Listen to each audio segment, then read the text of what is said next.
ginawa doon, wala namang Recording in nakita na progress. I was fearing na baka magka-aneurysm or whatnot, or may magkaroon ng nerve damage. Wala naman. So thankfully, di ba? Pero ang nakita is a 1.5 cm nodule in my thyroid, in my left lobe.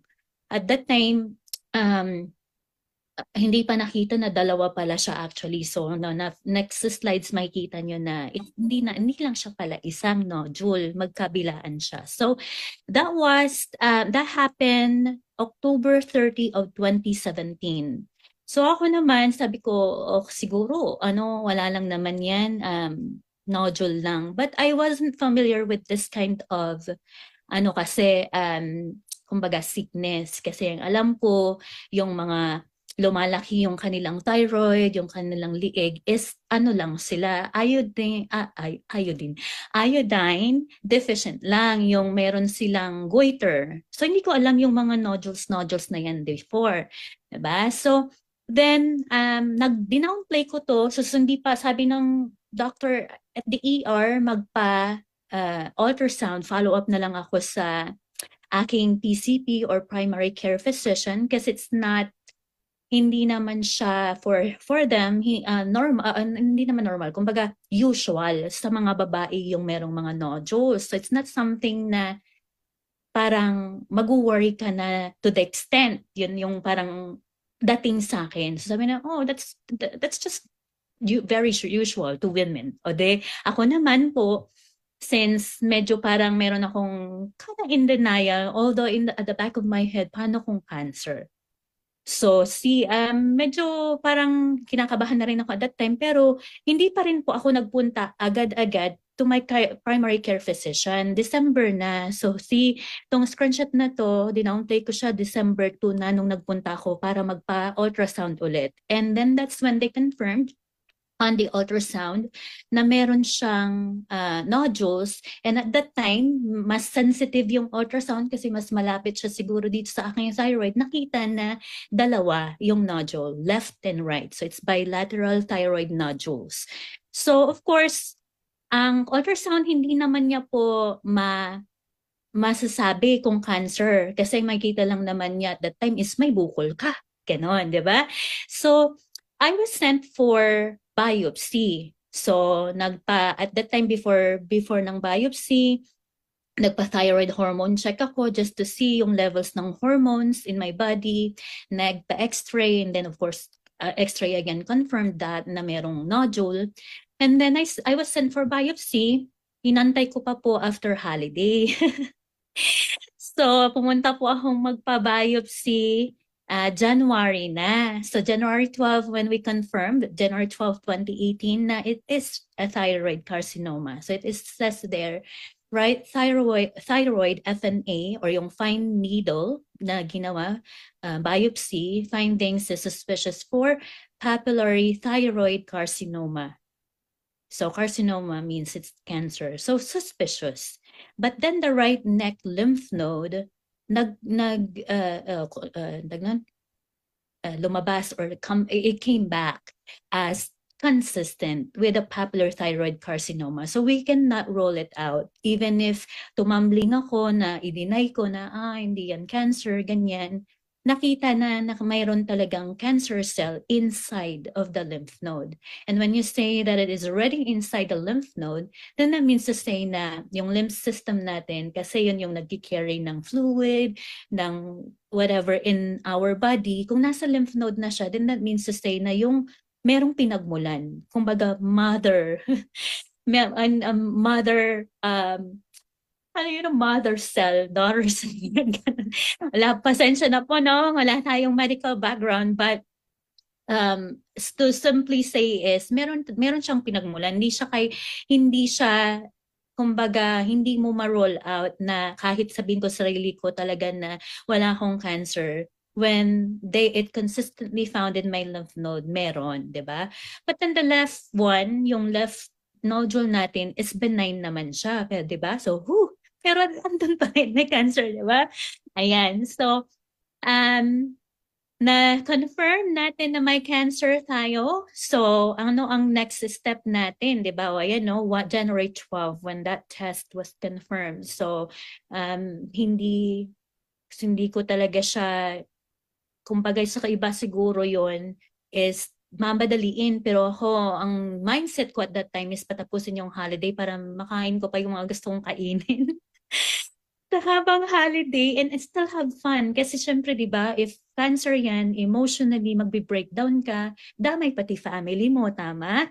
Diba? So, yun yung mindset ko at that time. So, just in case na cancer man yan, at least I already enjoyed the holidays, the Christmas, the New Year with my family. Ayan. So, of course, your next step then is to consult a surgeon. Kasi my primary care physician already explained na ang next step when it comes to thyroid cancer is surgery. So sabi pa sa akin na the easiest cancer to treat is thyroid cancer daw. So sabi ng doctor, you are lucky. Sabi pa, ikaw lucky? Cancer na nga, lucky pang pinagsasabi nito. Diba? So kasi syempre, when we heard the word C, ang equate natin ng C word na cancer is mamamatay ka na. So, ganun din ang feeling ko. Of course, being a mom na may bata ako, sabi ko, naku po, mamamatay na ba ako? 'Di ba? So when they said, okay, go for a surgery, I consulted a surgeon, I should say, March 2018 to prepare me for surgery. Ito yung ginawa ulit yung CAT scan. So just to see again, no, kasi January yung last day na ultrasound, and then March nagpa-consult ako, so hindi agad-agad ulit ako nagpa-consult. Matigas po talaga yung ulo ko. But then kasi ako po talaga, if pwede kong i-avoid even with synthetic medicines, hindi po kasi ako doon pro sa yung parang kumbaga fan ng synthetic medicine. So okay, so to cut the story short, March 2018 nagpa-consult tayo, sabi okay, let's do dissection, tanggalin natin yung buong thyroid gland mo and then some lymph nodes around your neck. Kasi kung nandyan na sa lymph node yung cancer, ayaw natin yan na mas kumalat pa. Diba? So, we did more CAT scan, and then I was checked for my creatinine, yung kidney function ko before surgery, need yan to make sure na you are healthy to have a surgery. But then, ang ginawa ko po, nag-cancel po ako ng surgery. Ayan. So tigas po ng sa tigas po talaga ng ulo ni Mentor Andrea. So na-schedule po natin yung surgery ng April. Tinawagan ko po ang hospital a week before. Sabi ko, I will not undergo surgery. So medyo na inis yung aking surgeon. Of course, that's I'm taking money out from them kasi hindi sila mababayaran ng insurance. Wala silang pasyenteng i-operate. It's a surgery. But no, kidding aside, no? Of course, they also care for their patient. But then my thinking then was that mas gustuhin ko na lang, since sinabi naman nilang ang thyroid cancer is a slow progressing cancer, hindi ka kaagad mamamatay.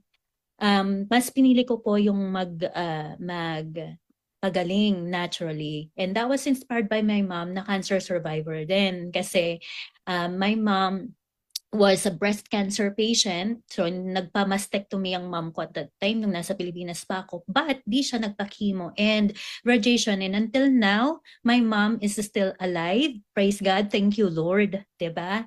And that is because of barley din. Oh, so, I mentioned ko na ngayon, si mom ko talaga yung parang naka-inspire sa akin before, of course, natin ma-meet si Amazing Barley at that time. Diba? Kasi nag-barley na siya. So, I know about barley na. Diba? So, after that, na nag-decision tayo na mag-heal naturally, what I did is I sought a naturopathic doctor. So, siya po yung nag-guide sa akin. Actually, hindi lang iisa. Diba? tatlo yung doctors na nagpo-practice ng natural medicine na tumulong sa akin. They collaborated just to um, to formulate a protocol for me to follow. Ayun. So since I chose yung magpagaling ng natural, I did this alternative cancer therapy and nutrition therapy almost immediately after that cancellation consultation with a naturopathic doctor. So I was very blessed and lucky na yung clinic na napuntahan po natin dito sa Seattle, Washington is doing high-dose IV vitamin C, which is a known cancer therapy sa mga natural doctors dito. I also did my research and readings about IVC, high-dose IV vitamin C, yung sinasaksakan ka sa vein. Ayan, may picture yata ako dyan. Ayan, that day was when I had the biopsy. Sobrang sakit. Matusok. Yan. So yan po yung nagpapaturok ako, para siyang dextrose, nagpapaturok ako ng IV vitamin C. So uupo ako diyan ng mga 2 hours for them to slowly drip the IV vitamin C to me, which is very, very expensive. $500 po yan per session. So I do that every week at that time. So akalain mo yun, no? So kaya nakaka-bankrupt yung magkasakit. Diba? Ayan. So very lucky talaga, very blessed na I found the clinic to do that for me. And then I added yung tinatawag nilang hyperbaric oxygen therapy in 2019 just for me to, yung odds for me to survive, for me to get well is much higher than just doing one thing lang, 'di ba? And mas alam mo yun, cancer ang nilalabanan mo so dapat mas mabilis. Your arsenal of medicine, arsenal weapon mo, dapat madami, atakihin mo siya on all sides, di ba? Ayan, so dinagdag natin yan and all of that na ginagawa natin, hindi, yung ating binabantayang cancer marker, medyo up and down, bababa, tataas. So, I needed more. So, sabi ko sa isang doctor ko, what else can I do for me to be able to have more fighting chance, ganon. So, I was introduced to a Gerson therapy. So, first sharing ko before, may nag-reach out sa akin about Gerson therapy kasi cancer patient, familiar yung member, ginawa din ang therapy na to. So this is an intense kind of therapy. It's a combination of supplements and fresh juicing. So ano talaga siya, titira ka sa kitchen. Kasi hindi siya pwedeng bottled juice or processed juice. You need to buy a juicer, juice your own greens and your fruits and vegetables. So here, if you can see it, so iyan ako muna, no? Kung ayan. So, wait lang. Nag-backward. Para makita nyo yung yung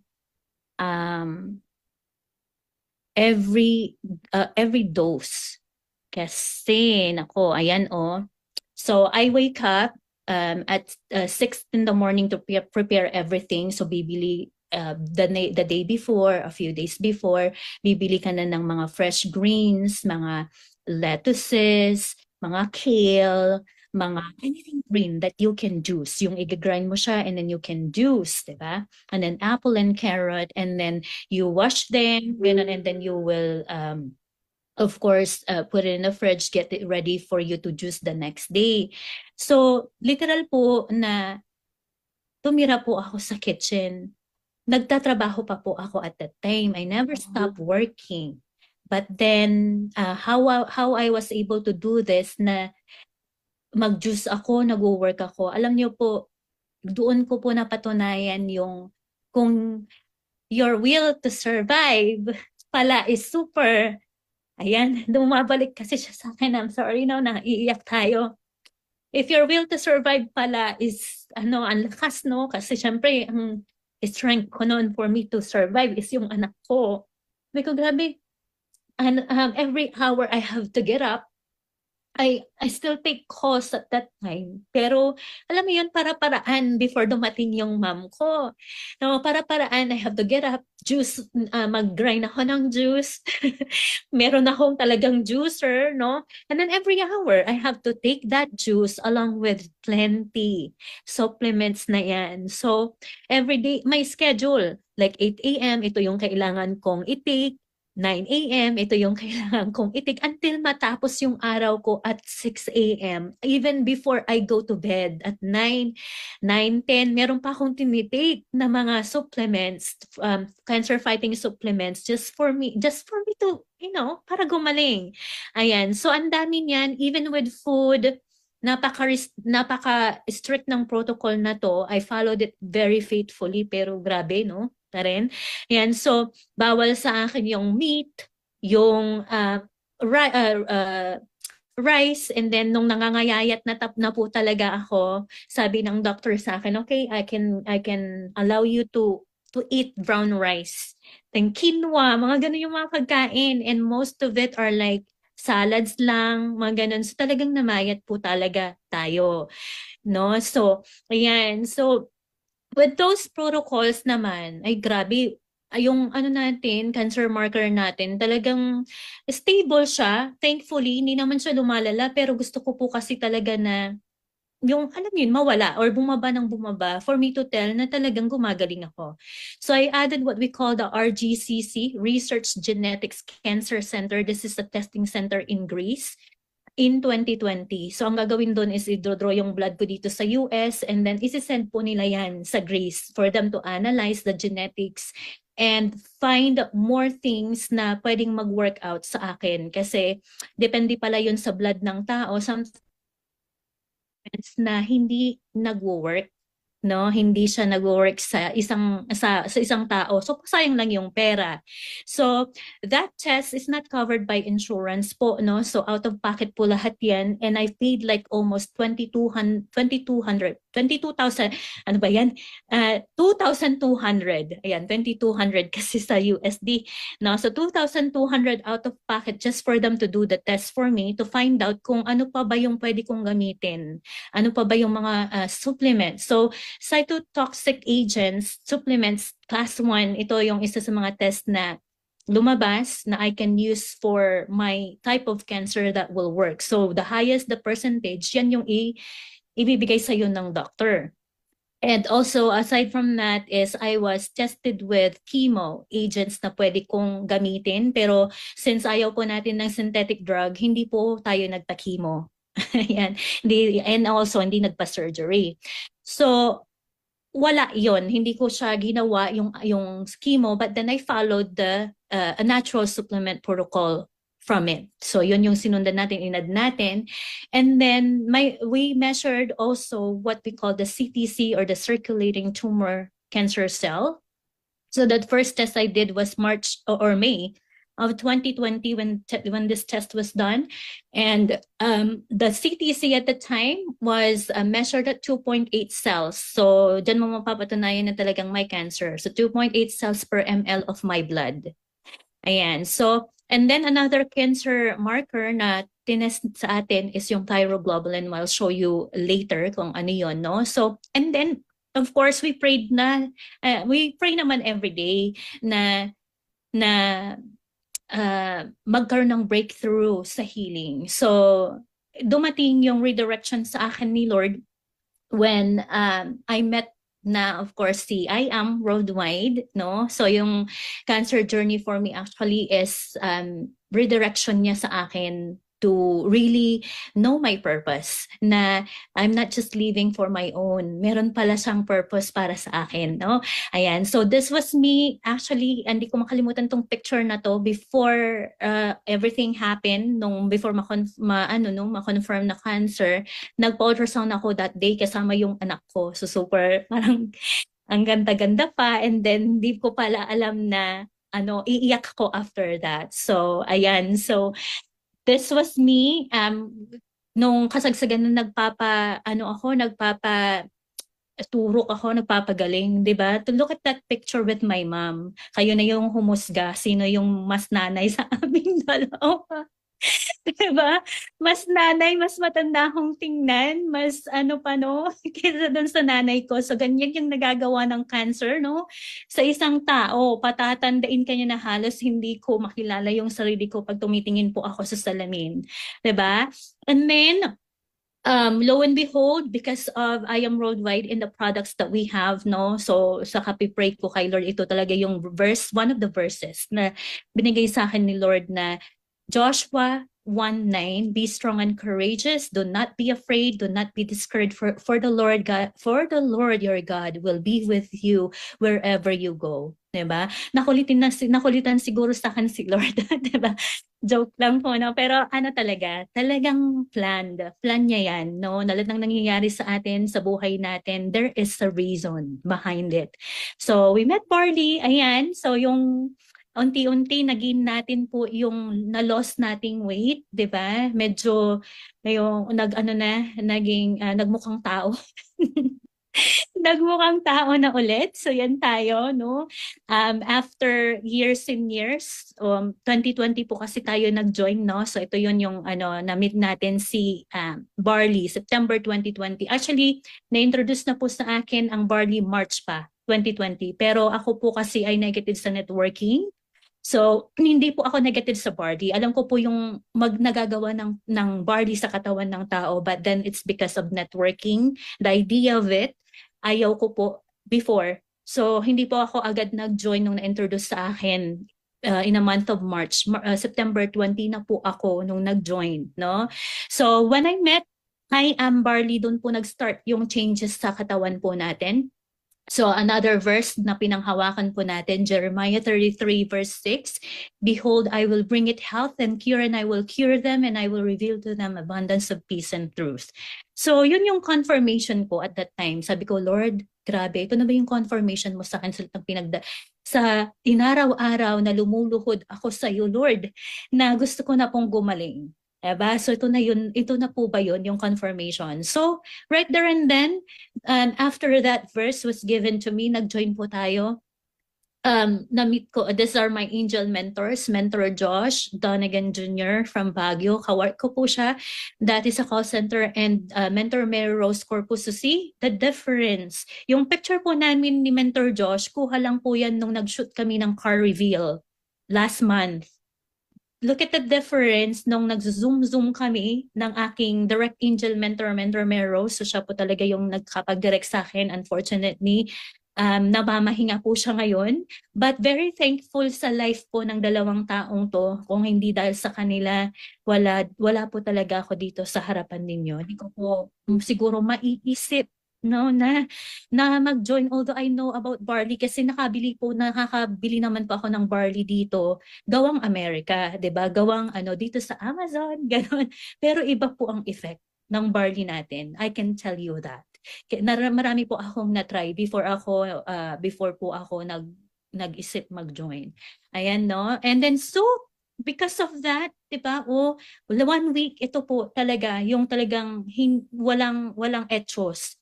After po dumating yung product sa atin, 1 week ko pong iniinom si barley. 2 sachets pa lang ako noon, 2 sachets, and then I upped it 3 sachets. But within a week, kasi na-observe ko yung reaction ng katawan ko, within a week, 2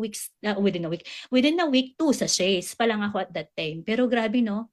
Dati po kasi kaming mahilig mag-hike ng mag-asawa. Na-pause po yan nung nagkaroon ako ng baby.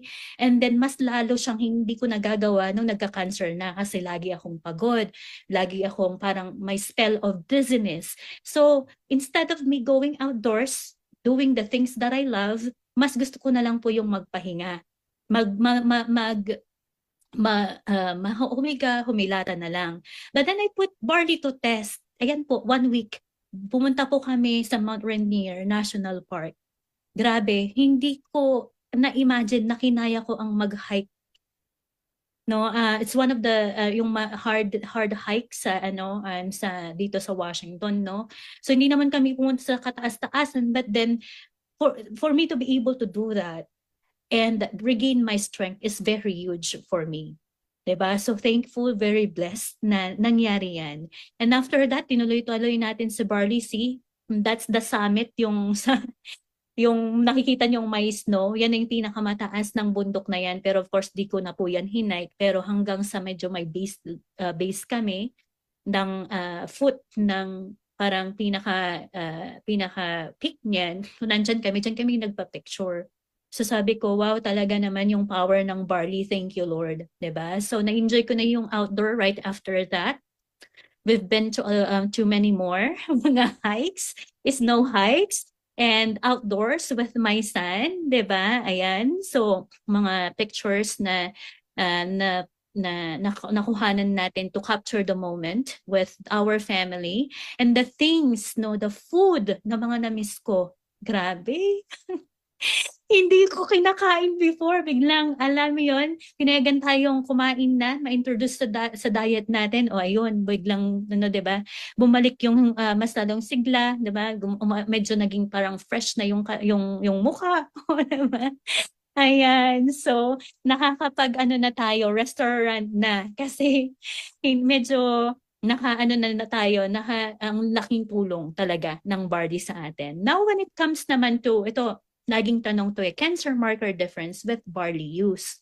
So, anong evidence moments na talagang nag-work sa'yo si barley? O, kasi medyo mga skeptical pa rin, diba? Tama ba? We need proof. Diba? Especially when you are claiming something big like cancer. Diba?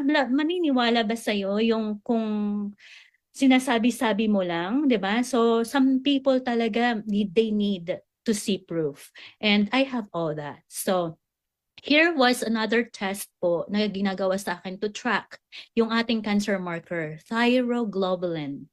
This was the highest mark po ever na nakuha po natin, 126. Ano po ang normal niyan?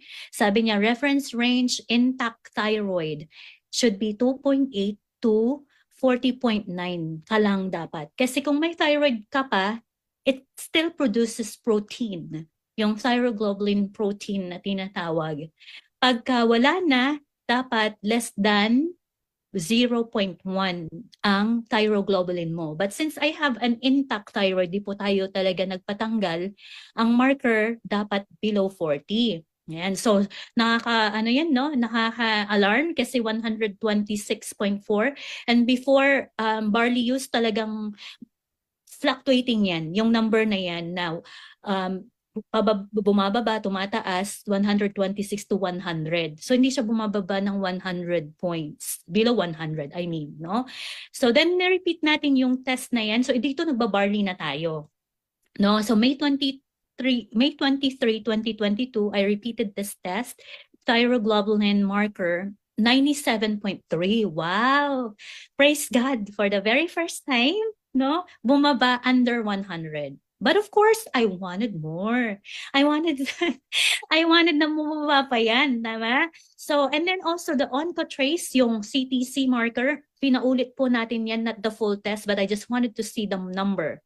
So the number, if you remember earlier, it was 2.8 cells per ml. Right now, at that time when we had this tested, 2.4 cells per ml na. So bumaba, 'di ba? So thank you Lord, thank you Barley ulit, 'di ba?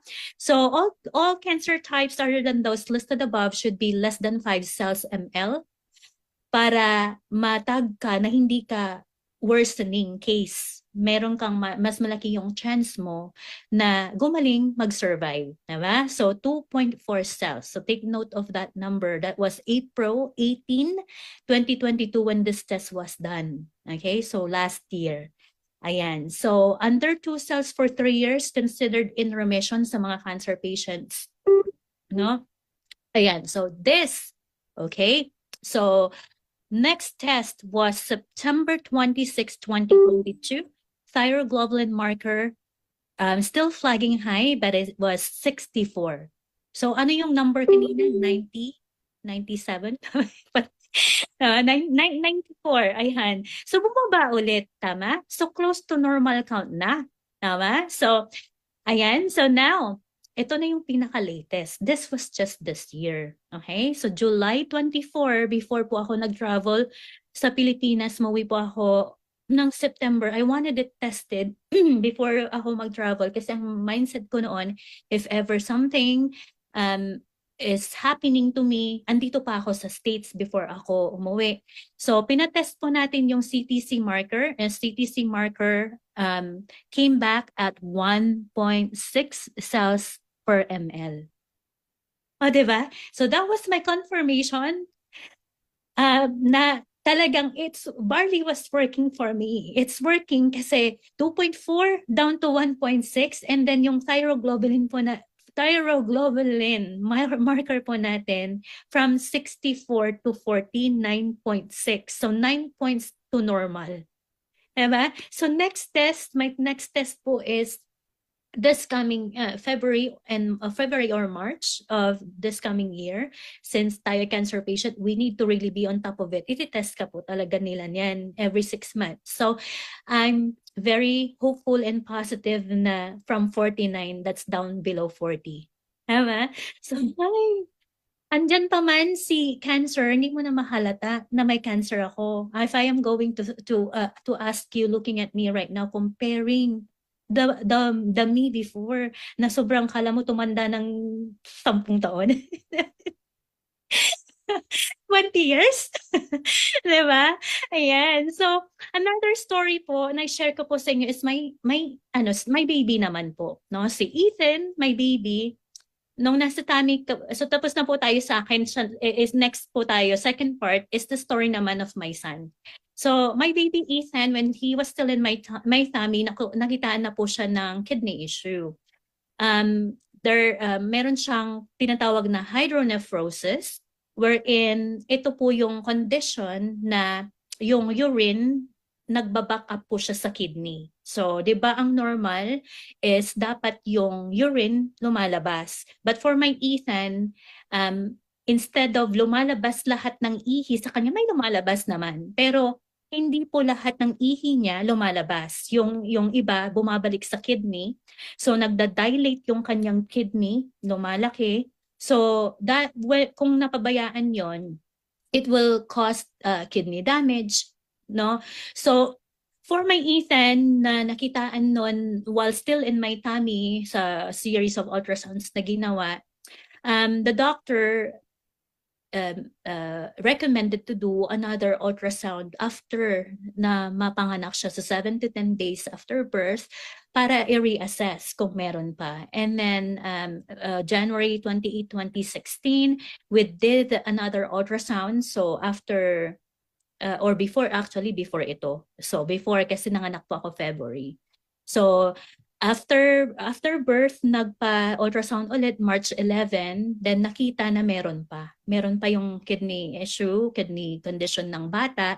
So then we were told to just monitor kasi hindi naman pa siya candidate for operation, mga ganun, and thankful of course na hindi, no? So but then Ethan was put on antibiotics since birth kasi ang iniiwasan po doon is with the urine backing up in his kidneys is magkaroon siya ng UTI.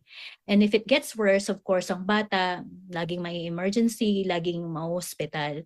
So Ethan, laman po siya ng clinic, ng hospital for ultrasound kasi lagi yan na laging ino-ultrasound. Pero thankfully hindi naman laman ng hospital because of other condition, like pwede siyang hindi siya surgery, hindi rin siya laging UTI. So sa follow up po sa ultrasound and still in there, hindi po siya nawawala. We were sent to Seattle Children's Hospital to do a VCUG. VCUG, ang hirap mong i-pronounce, but that is voiding cystourethrogram. So ang ginagawa dyan is ika-catheterize nila yung penis ng bata. Meron silang parang i-inject na fluid, saline water with dye, para kapag in-scan yung kanyang bladder, yung kanyang tummy, makikita nila pag nag-void na siya umihi, if lumalabas lahat or meron pang bumabalik. So with that, na-confirm na meron. So, follow-up ultrasound yan. Lagi, ayan no, ang dami. US retroperitoneal. Ang hirap i-pronounce. So, laging ultrasound. So, wina-watch para hindi mag-worsen kasi he is grade 1 and grade 3. Magkabila ang kidney niya. Yung isa grade 1, yung isa grade 3. So, kapag malala, ayun, di ba, yung kita niyo sa picture, lumalaki yung kidney. Yan. So, ganyan yung, yung condition ng bata, ng aking anak. So, because I know the power of barley, halos sabay kami na umiinom ng barley. So, ano kasi yan ni gaya-gaya. So, pinainom ko din po siya ng barley, 1 sachet a day. So, very game yung bata na yan na uminom ng barley, walang complaint. Wala siyang ano ng lasa, no, walang ganon. Because he's see me drinking. So, you have to model for your child. Kasi kung nakikita niya kung ano yung ginagawa mo, bad man yan or maganda, gagayahin niya. So, ganyan po yan. Nakikita niyang naiinom ako ng barley, sabihin niya, Mommy, where's mine? So, every morning, that's our bonding, di ba? Yan. So, kainom po ng barley ni Ethan, May of 2022, nag-normal po lahat.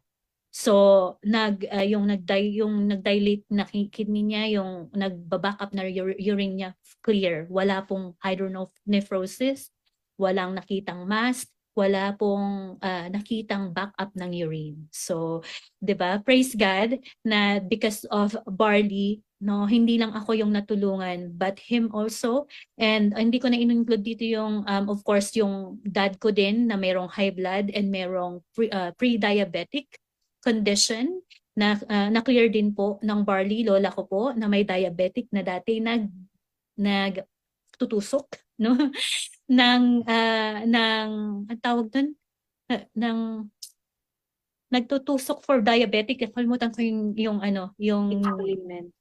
yun, insulin. Thank you po, me. Ayun. Oo. Usok ng insulin but natulungan ng barley. Lo and behold, hindi na din, no?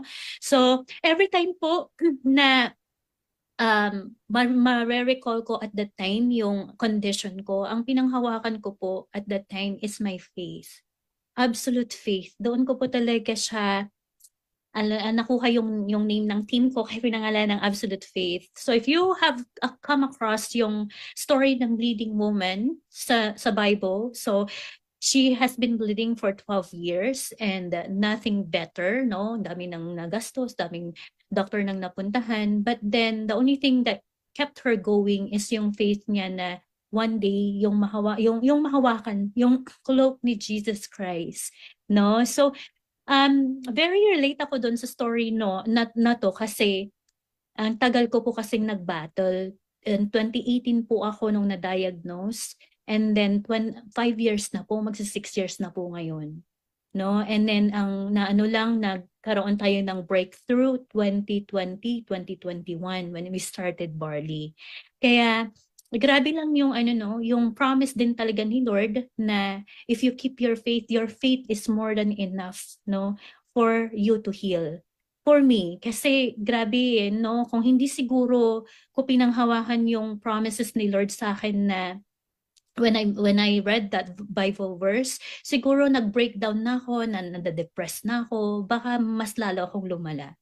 So when we come to like talagang valley, no, na tinatawag, valley of despair, no, I want to leave you with this verse, John 1:14, that our God, he was full of unfading love and faithfulness. Kung may binigay siyang struggle o may trial sa buhay natin, He will make sure that we will come see through it. Kasi lagi siyang nandyan sa atin, no? So, thank you so much po for listening. And of course, thank you, Lord, no?